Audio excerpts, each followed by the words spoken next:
This event is proudly brought to you by Plutus Coffee Group. Plutus Coffee Group is an agribusiness consultancy firm, and our main job is to help traders, farmers, everyone in that supply chain to remain and become EUDR compliant. Additionally, we also offer agronomic services like soil health, soil testing, farmer extension services, trainings, capacity building, and so many more to ensure that each and every farmer or each and everyone in the coffee supply chain is able to get ahead. And without much further ado, I'd like to welcome our founder, Mr. Hans de Heer, who has been in the coffee industry for over 40 years and at this point is a specialist in the market. Thank you. Thank you, and thank you for those who have come here. And the topic of our training is basically to try and train the traders, because there is more than 10,000 of intermediaries, of middlemen in Uganda, which makes it extremely complicated to actually track the coffee from the farmer all the way to the exporter. And that's what we need to talk about. Because of its complexity, it has been acknowledged by some of the members of your authorities.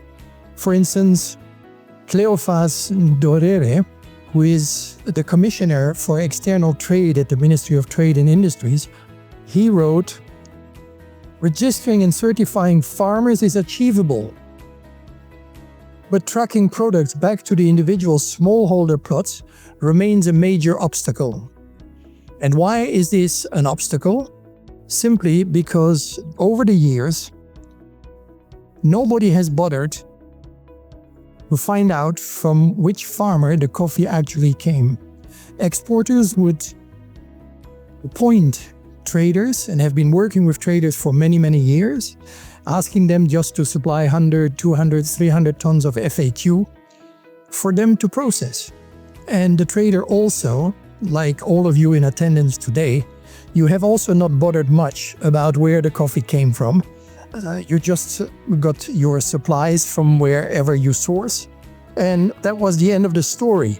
But now with EUDR, there's a whole different ball game, because we must actually be able to give that information to the European buyers.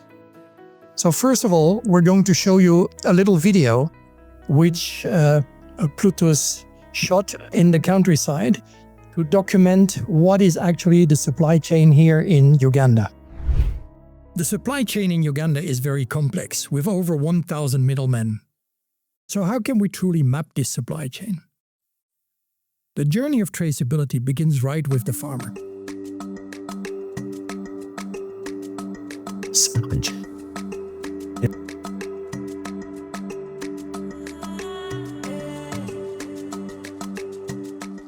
After harvesting his cherries, he then spreads them out in the sun on a tarpaulin to dry. And once fully dried, these sun-dried cherries are locally known as kiboko.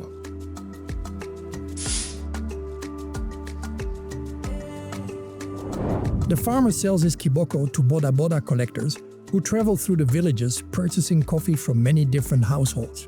Each farmer gets a receipt from the boda boda collector that records his name, the quantity of kiboko sold, and the date of the transaction. This is the first layer of traceability. A farmer should never part with his kiboko without receiving a receipt. The boda boda collector then sells this coffee to a warehouse collector or an aggregator. He hands over all his receipts. The warehouse collector merges all these receipts and drafts a consolidated list showing all farmers who contributed to the batch. Just as in the previous process, every move is documented. No coffee moves without a paper trail. From the warehouse collector, large volumes of coffee are loaded into trucks and are delivered to a primary processing factory, where the kiboko is processed into FAQ. Several batches of FAQ are moved into the factory's warehouse, waiting for a local trader to purchase the coffee. This trader, when buying from a primary processing factory or directly from large farmers, must ensure that a consolidated list of farmers covering all the quantities of FAQ he acquired is documented.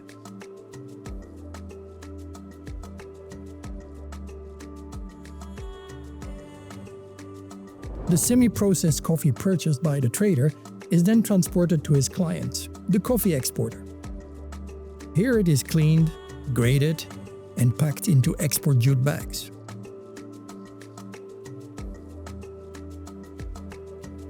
The documentation carried by the trader, which he received from the primary processing factory, is handed over to the exporter and entered into his traceability system.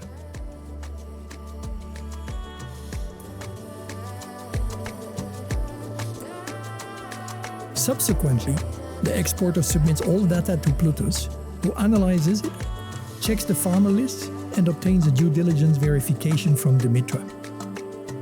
When farmers are cleared from deforestation, Plutus issues the traceability report.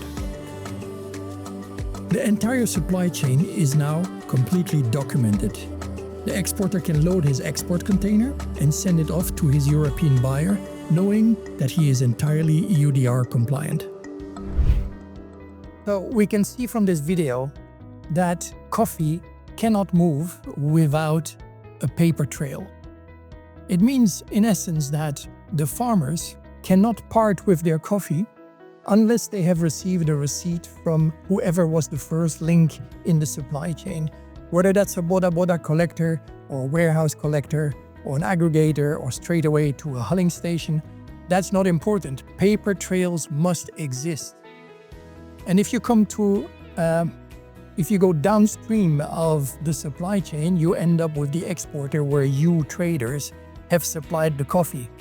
Now, a trader who wants to export, an exporter who wants to sell his coffee to the European Union cannot do so if he hasn't got the paper trail, if he hasn't got what we call a traceability report. And that is key. So everybody in the supply chain, especially you traders, must make sure that you have a complete list of the farmers who have supplied the coffee in whatever link was above you.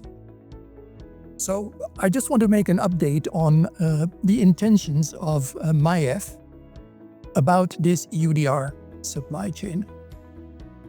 They want to make sure that the deforestation control is absolutely verified and that no coffee leaves this country without having a traceability report which proves with the geo coordinates of every farmer in that supply chain that there was no deforestation. To make sure that they can actually verify this, MIEF has appointed 5 companies who are supplying a platform which allows the exporters to check on what we call a due diligence statement. How does that work? An exporter must give the full list of farmers from which he has bought the coffee through you, the traders, and so give it to one of these 5 platforms who have been appointed by MIEF. These platforms will run it through their due diligence system, whereby they will flag if a coffee comes from a producer who is in a zone where forests have been chopped off. So that is the first novelty in running the supply chain here in Uganda. Everybody must work with these 5 companies, and if they don't do that, they will not be authorized to export the coffee. So in order to supply these 5 companies, one of these 5 companies, a full list of the farmers which have delivered the coffee to them, well, if you traders, you don't remit this list, a precise list, to the exporter, he will never be able to make a due diligence. So Pula was appointed to register farmers.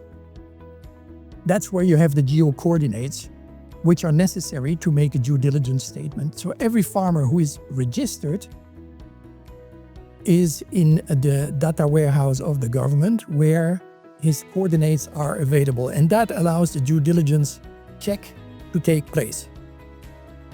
So MIEF also, based on their own crop estimates, is going to place a cap for each individual farmer as to his capacity of producing for every season. With this cap, each farmer gets a code, and that code will show to MAIEF whether the farmer is within the limits of what he can potentially produce, or if he's getting dangerously close to the limit which they have set based on their crop forecast.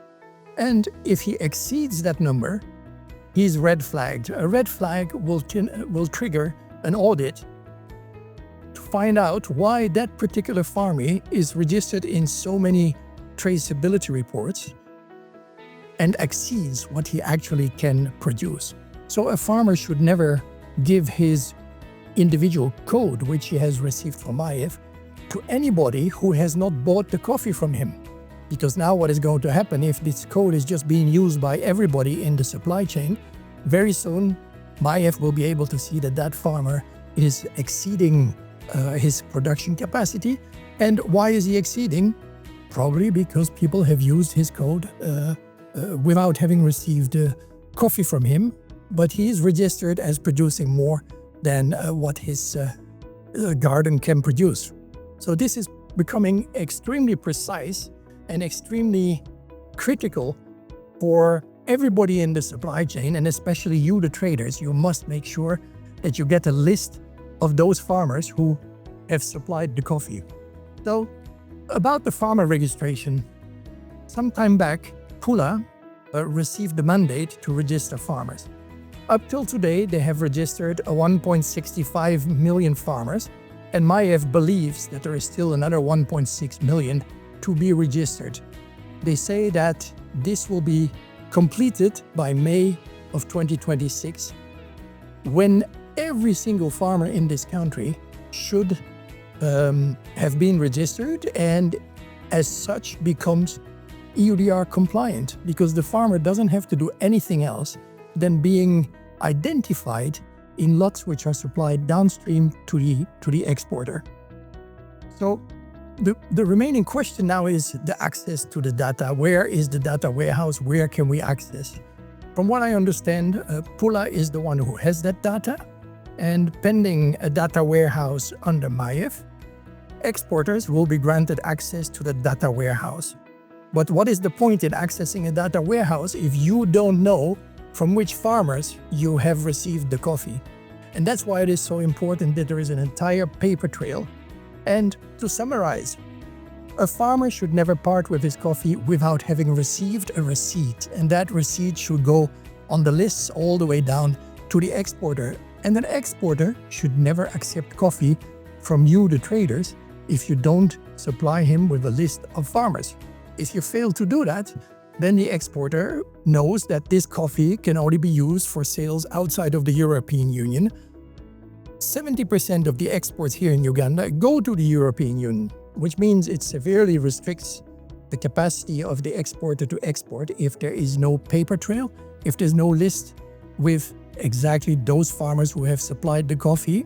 And you as traders, you also don't go up country and visit and see every farmer, so you have to rely on the chain which is above you, which is the hulling stations, which could be the aggregators, warehouse collectors or boda collectors, but you need to get a full list of those farmers, which can then be checked in the data warehouse to figure out their geo fencing and whereby the due diligence can be made. So the traceability is key for everybody involved. Without that, nothing can move. So I know that most of you traders have been in business for 10, 20, 30 years, and you have never bothered to have a true traceability, but now is the time that you have to put in place these structures and inform everybody who supplies coffee to you that you cannot take that coffee unless there is a full list of farmers who have supplied that coffee. If you don't do that, ultimately you will see that your buyers, who are the exporters, will not be able to buy the coffee from you. And that is severely restricting your capacity to trade and your capacity to do volumes, given the fact that the European Union does 70% of all the coffee exports here in Uganda. So now, besides the documentation on which we can help you to draft that, you also need to be registered. Today, there is traceability platforms which are being used by exporters.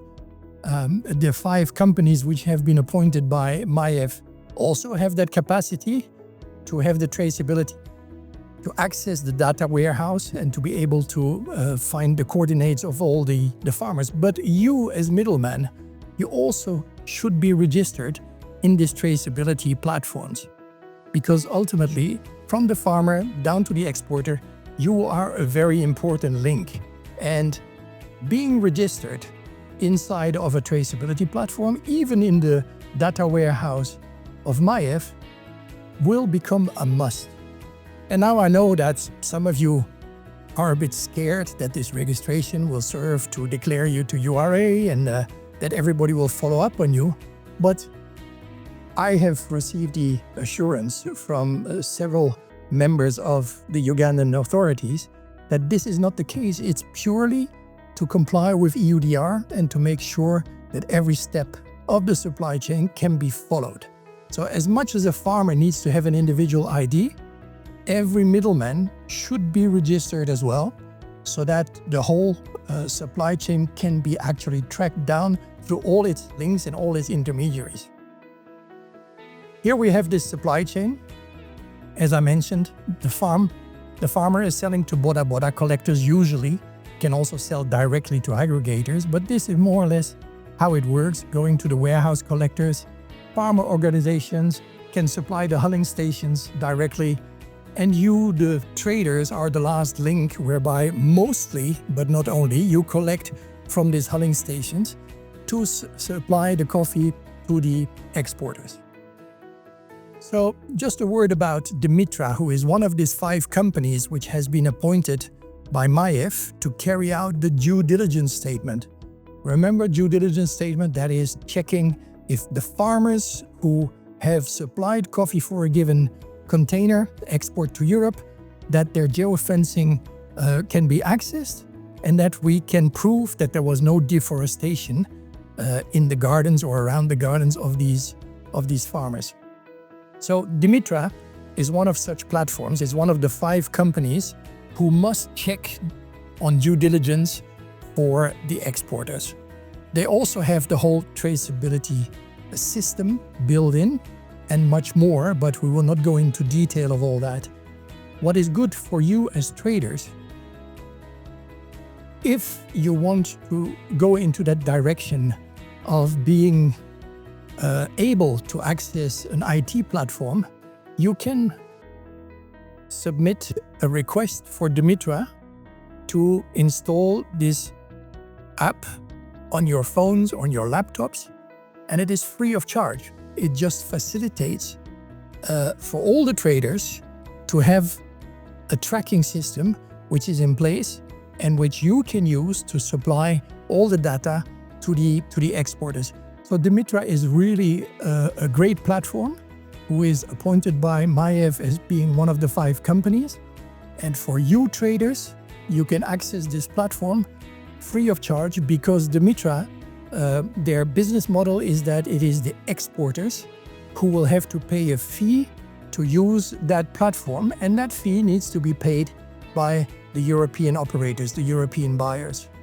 But I can only recommend to all of you, whether it is Dimitra or any one of the other platforms, make sure that you gradually have this kind of system for yourself to be able to track your business and to be able to track exactly from where your coffees came. It's really a great tool to help you in managing your business.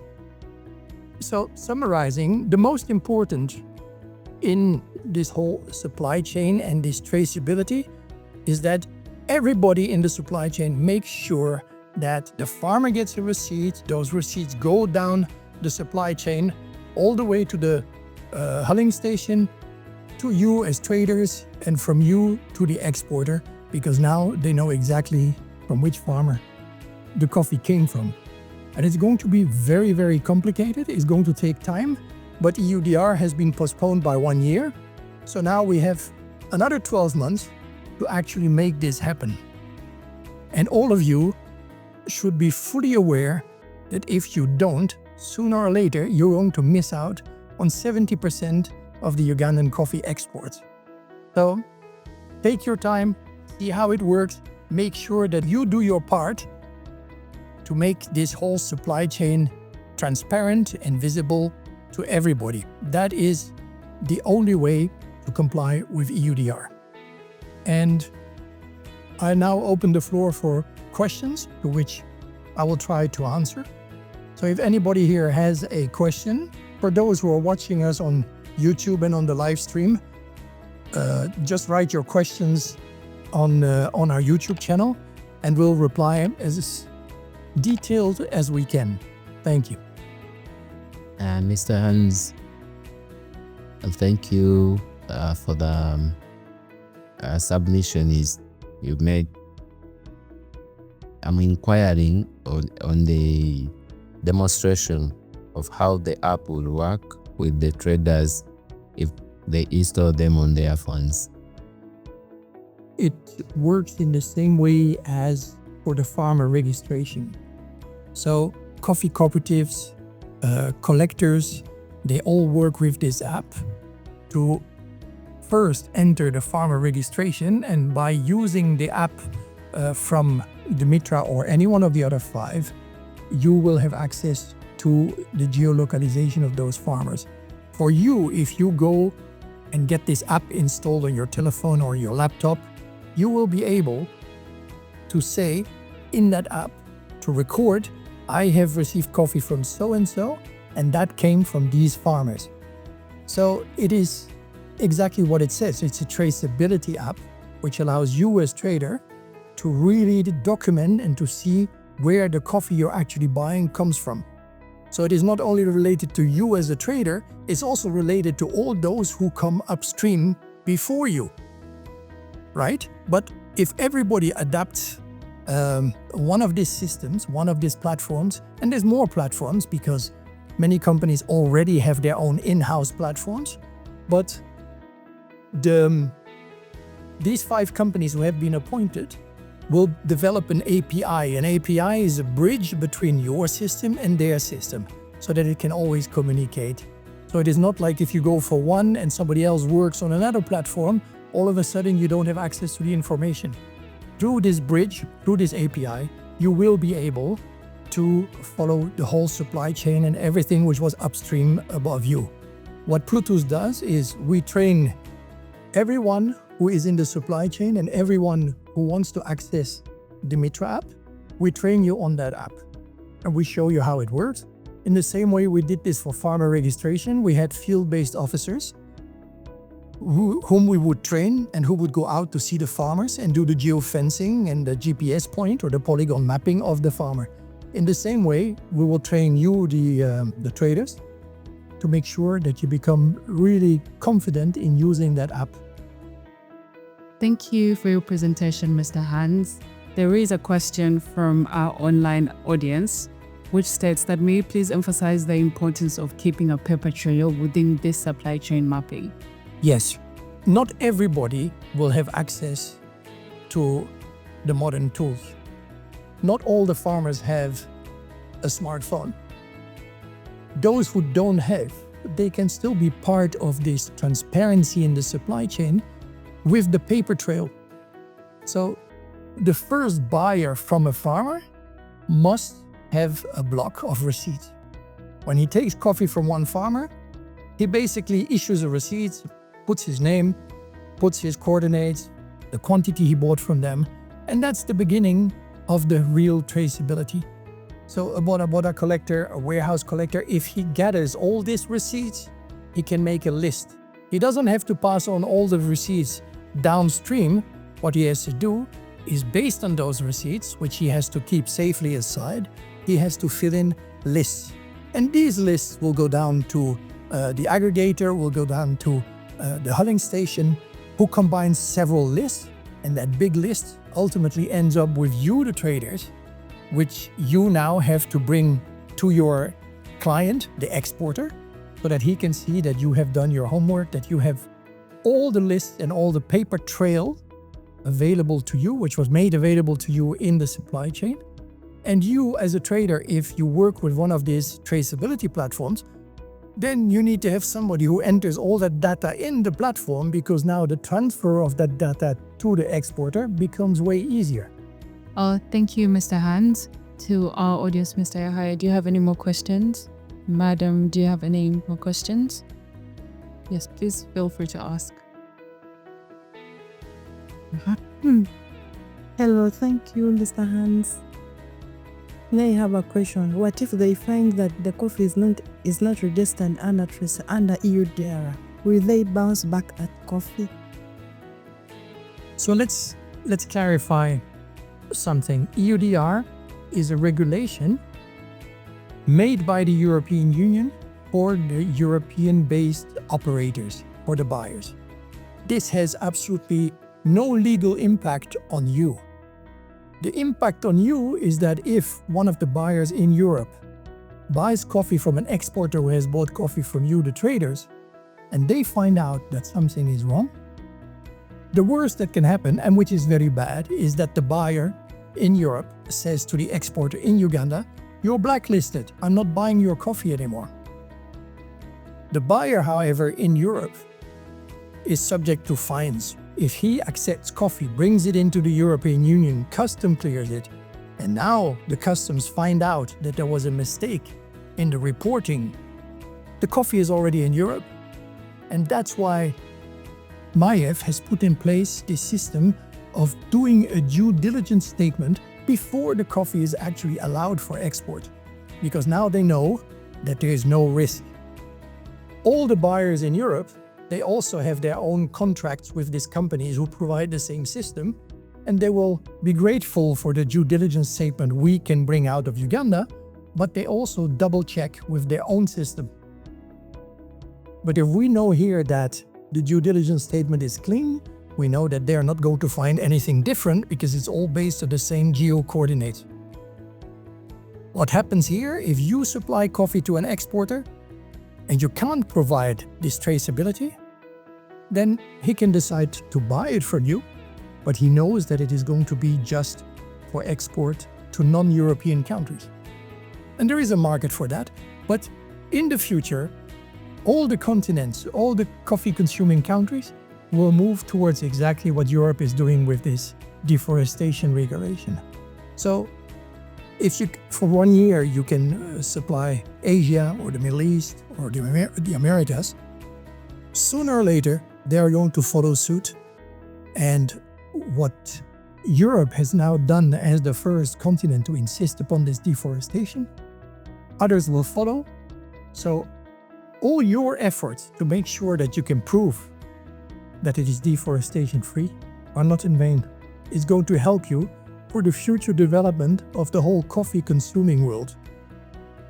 So it is going to be a trend, and everything goes into that direction.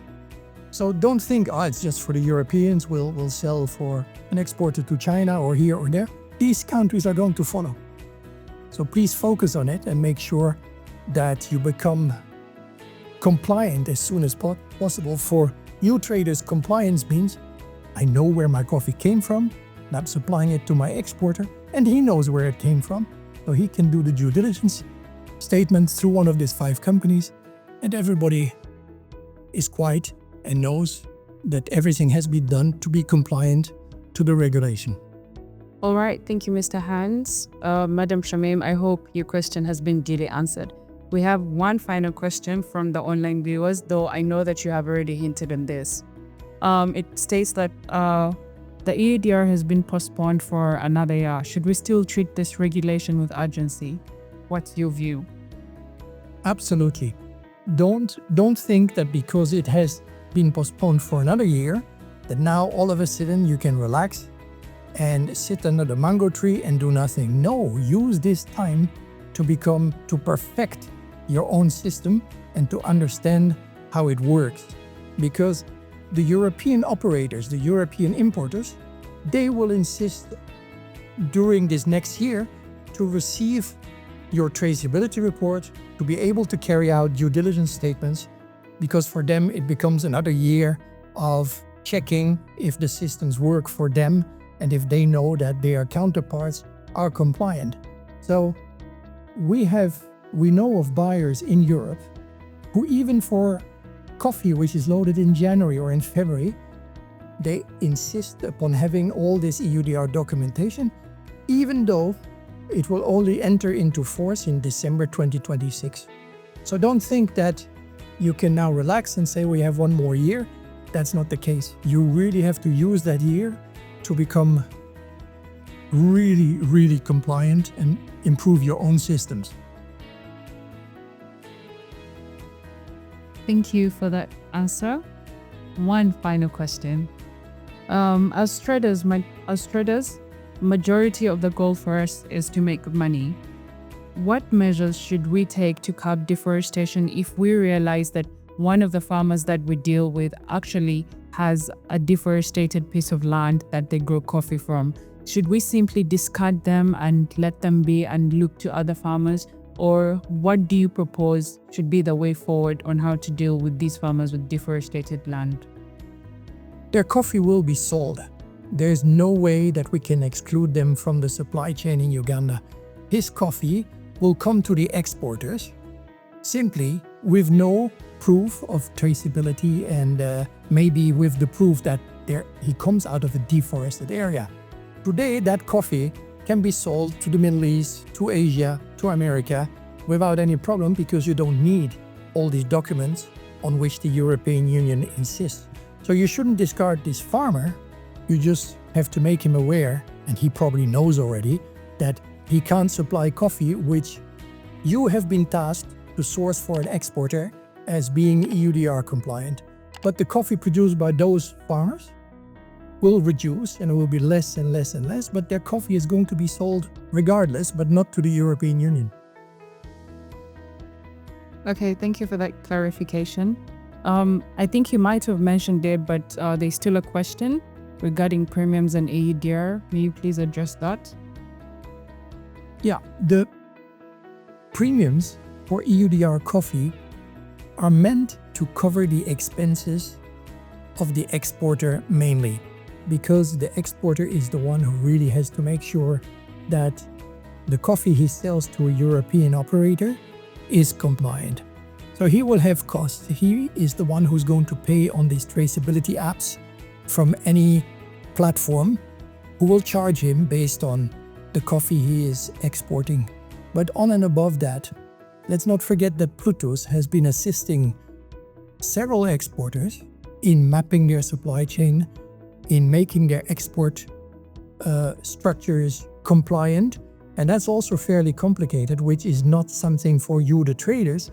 It's something for the exporter, who has to have in-house policies which cover child labor, forced labor, it covers environmental protection, deforestation, of course, bribery. All these policies have been developed by Plutus for our exporter clients. So they really have costs, and it is not just related to the money they will have to pay to these 5 companies who must do the due diligence statement for them. They will have to pay something there. They are paying Plutus for the services which we render, and there can be other costs, because an exporter who has a policy, he needs once per year, he needs to make an internal audit. This is my policy, this is what I say that must happen in my supply chain. Is that working? So he has to go in the field. He has to go and check. He has to make his self-audit. And Plutus also assists here, because our teams are constantly in the field, and we can make this audit for the exporters. Simply, everything has a cost. And there's more costs going to come, because the database which MyF has is a picture. It is actually a picture of what we have today. Tomorrow it can be different. A farmer passes, his son takes over, or the neighbor thinks, okay, I'm going to buy that land. So it is a constant evolution of the geofencing of the owner. What is today is not going to be the same as what is tomorrow. So all this implies cost. Today, if you speak about a premium, the exporter is the one who has to figure out how much it will cost him, not just now, but in the future. How much money is he going to spend to remain compliant? And that premium should be charged to the buyer in Europe because they have that regulation. They insist that countries of production become compliant, which means that they should be paying for all the costs that exporters in countries of production have. And this is a question of negotiating the premium with your buyer. But never ever should a coffee exporter offer his coffee and later on be told, okay, but that's EUDR compliant. No, the price of his coffee should be coffee worldwide without EUDR. And if somebody says, I need EUDR documentation, okay, then the premium is going to be so and so much. And now this depends on the market forces, on the competition, who offers what, but it basically boils down to what are your real costs. You need to cover those. You're not doing this just to be pretty and to be nice and to say, hey, I'm EUDR compliant. Somebody has to pay for it. Well, who is that? The operator in Europe. Thank you. We have another question from our live audience. What are the 5 companies? So there is a German company who's linked to a French company who has a platform which is called Kawa. Then there is a Sigma who has a platform which is called Simos. Then there is Dimitra. And now there are 2 more. I think one company is from India, and there's a 5th company which I don't know offhand, because remember, we work exclusively with Dimitra, and therefore they're not in my memory. But if you need it, we'll submit it to you, we'll forward it to you, and the 3 which I mentioned are definitely in there. The 2 others, I forgot the name, but we'll send you a little message with all the 5 names. Okay. Thank you, Mr. Hans, for that response. We have had a flood of questions coming in from our live audience. Besides the EUDR, do you foresee any other regulations restricting trade on coffee in the EU in the forthcoming years? Yes, absolutely. There is this other regulation which is in the making, which is commonly known as CS3D, which is more focused on the social aspect. Like you're probably aware of the ESG certification, which is environment, social, and governance. All this is englobed in the CS3D as well. I don't know exactly when it will be implemented, but for sure already today, Plutus is working towards making sure that those of our clients who want to preempt that new regulation, that we can train them and make sure that also for the next regulation, they will be compliant. There's an appreciation underlying, say, thank you to Plutus Coffee Group for hosting this event and taking on the responsibility and the task to continue training all the supply chain actors in EUDR. So that's a thumbs up to you, Plutus. Thank you very much for that. My question is, why has this EU today only to pay right onto put on these conditions as it was actually done? And as though not yet as the before. Yeah, that's a very good question. It's fairly complicated to respond to that. In Europe, there was already for quite a few years a whole movement which was called the Green Deal. And all the politicians and all the various 27 members of the European Union have come together and have basically thought that the planet needs to do something about deforestation, because forests are the lungs of our planet. And where are the forests? They happen to be around, all the coffee producing countries, Brazil, the rainforest, in Indonesia. And so they have identified these products where in actual fact for growing more forests were actually decapitated. And so they thought, we have an economical power because we buy most of those products. We as a continent, we don't want to promote anymore products which come out of countries where they're chopping off the trees. So it so happens that the European Union has been the first one to put something in place. And it's true that they are basically using their economic power to enforce this on the countries of the production of various goods. But the underlying intention is not a punishment to us here in Uganda or to any other countries who produce. It's actually helping us to see that it is our collective responsibility to make sure that what we leave for our children and grandchildren is a habitable planet. Now, we're thinking these conditions to improve the production or you visit. In my opinion, it will not decrease production. Coffee consumption worldwide is growing. It grows and the demand for coffee will be there. It's just an adaptation phase for producing countries, and it started in June 2023. So next year, June 2026, it will have been 3 years that everybody had the time to try and get compliant. So it is a phase of adapting. It's not a phase of restricting production. Simply production, more production must come from areas where there's no forest. But I don't think that this whole deforestation is going to hamper any country of production for whichever product falls under the EUDR, that it is going to push them to produce less. Okay, thank you. Mr. Hans, you have a couple of more questions from the online audience. I hope you already is still up for answering them. Absolutely. Okay, great. So we have a one German Basigara from our online audience who says, "Hi, I grow coffee in 3 different districts in Uganda. Am I expected to get different coordinates for those guys?"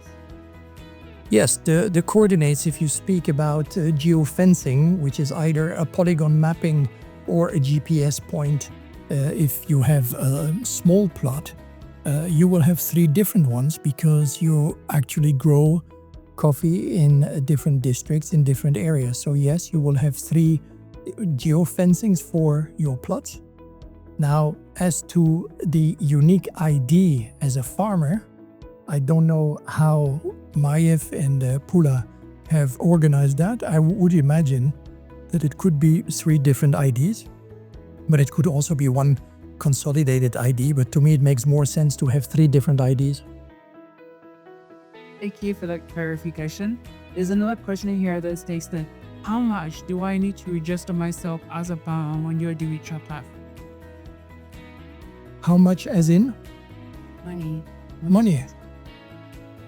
So when you want to work with the Dimitra platform, it is advisable that you don't come as an individual farmer. It's advisable that you are registered under a farmer group or cooperative, because what Plutus does is we come to the cooperative, we have a training session, we install the platform, and you're not paying anything because Dimitra has taken the stance that a farmer should not be suffering financially out of this whole process.